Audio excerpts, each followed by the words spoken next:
Your Breath May Be a New Science of Lost Art by James Nestor, completing approximately 26,000 breaths per day. How we take those heavy or light breaths quickly or slow, deep or shallow, through the mouth or through the nose will have a large impact on how we feel. This is often why after reading Breathing, I began to pause throughout the day and ask myself 2 inquiries to improve my breathing and feel my best. Questions are, do I breathe through the nose and might I breathe less? Which is why I asked these questions first. Nearly half the folks that breathe chronically through the mouth suffer from stress and chronic fatigue as a result of proving how bad mouth breathing is. Author James Nestor implanted silicone plugs in his nose for 10 days after only some hours of blocking his nose and only breathing through his mouth. Felt dread, as his pulse fluctuation decreased, indicating that he was in a very state of chronic fatigue. His vital sign increased by 13 points, which decreased the guts rate.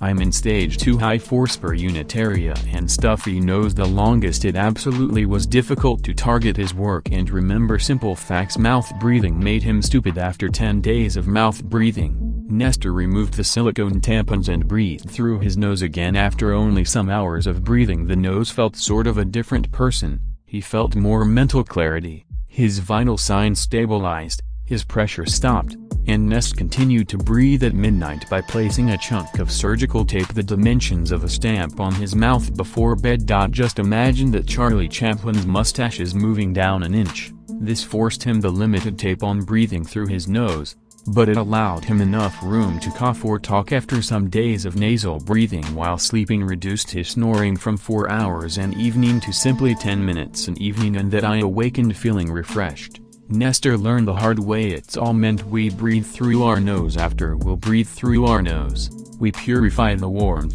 humidify, and pressure the air we breathe, which increases the quantity of oxygen we absorb with each inhale by 10 to 15%, and after we suspire the nose we produce 6-fold more gas in our body.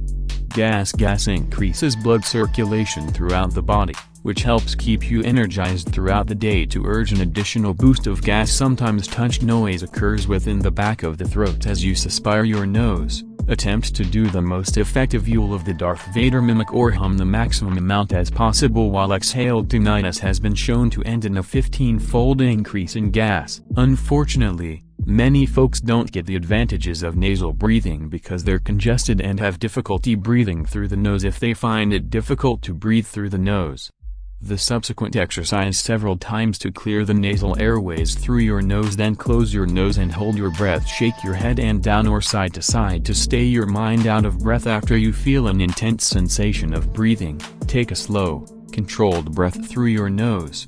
Repeat this exercise until you'll be able to from inhaling and exhaling comfortably from your nose. Whenever you remind yourself to breathe through your nose during the day when breathing through your nose is less complicated. He says that breathing through the nose generates more breathing through your nose because once you breathe through your nose, you're toning the tissues and muscles in a very stream nasal air to remain open. The second question that I learned to ask myself during the day to boost my breathing: am I able to breathe less? Lotus then once said that the perfect man is breathing as if he's not inhaling. Japan myth says that an ambitious samurai soldier would put a feather under the nose during inhalation and exhalation. If the feather moves, the soldier are going to be excluded and he cannot become a samurai. When it involves your breathing, it's less. After you take fewer breaths per minute, you increase the greenhouse emission, and therefore the more dioxide you've got, the more oxygen your body absorbs. When the oxygen molecules travel within the bloodstream is through the red blood cells,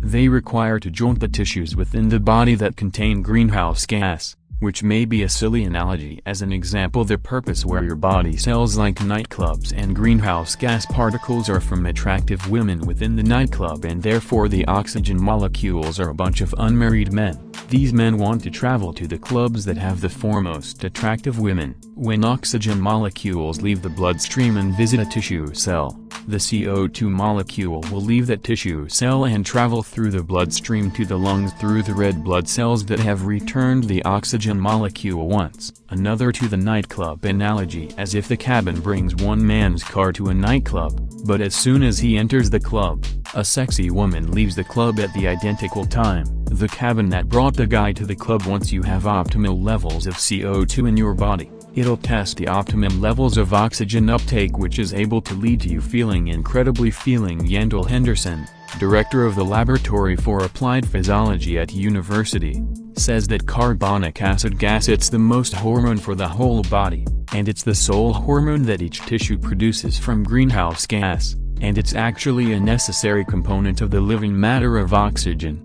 The best things to form carbonic acid gas in your body is to breathe lighter and fewer frequently. While you watch the remainder of this video, try and breathe thrice slower and softer than you're currently breathing. Experiments show that you simply can keep the oxygen level within the blood saturated and increase greenhouse gas by 25% by reducing the amount of breaths you're taking from the 18 breaths per minute, which is that the average number of breaths. Rucken takes only 6 breaths a moment. Once we feel stressed, we tend to breathe quickly, and after we'll breathe quickly, the lungs absorb a few quarter of the oxygen we inhale, and that we exhale the remainder together with massive amounts of greenhouse gas, which is why this can be so important to note your breathing during the day and ask yourself if I can breathe less slowly in your inhalation and exhalation, and take comfortable breaks between breaths. Your goal during the day should be to require enough air to fulfill your metabolic needs and zilch more. In the end, optimal breathing begins by asking yourself routinely if you're breathing through the nose, and might I breathe less. After you remember to shut your mouth and breathe through the nose,